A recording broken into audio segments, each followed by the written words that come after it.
हमारे साथ चिराग पासवान हैं और चिराग, आपने देखा ये इंटरिम बजट और लोगों को उम्मीद थी कि कुछ न कुछ ऐसी चीज़ें मिलेंगी जैसे मिडिल क्लास को, महिलाओं को, किसानों को, पर वो सब दिखाया नहीं।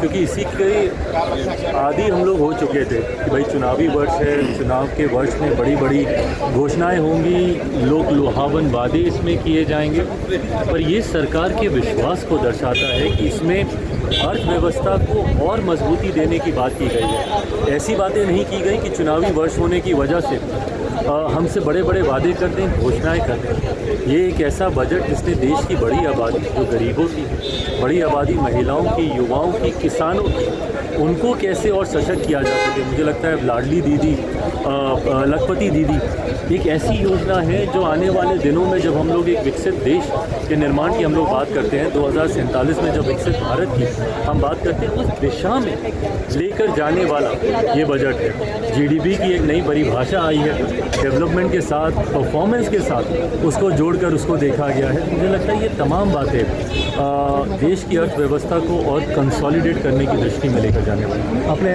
जीडीपी के नए डेफिनेशन की बात की, जी में कहा जा रहा है गवर्नेंस। आप मानते हैं कि ये जो गवर्नेंस है प्रधानमंत्री मोदी का, ये सही दिशा में है? आप इसमें 10 में कितने नंबर देंगे?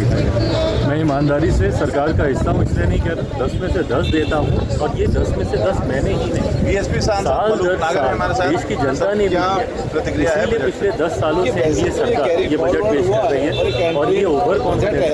ये जनता के द्वारा दिया गया विश्वास ही है कि अगले साल चुनाव के ठीक बाद हमारी ही सरकार इस बजट को पेश करेगी।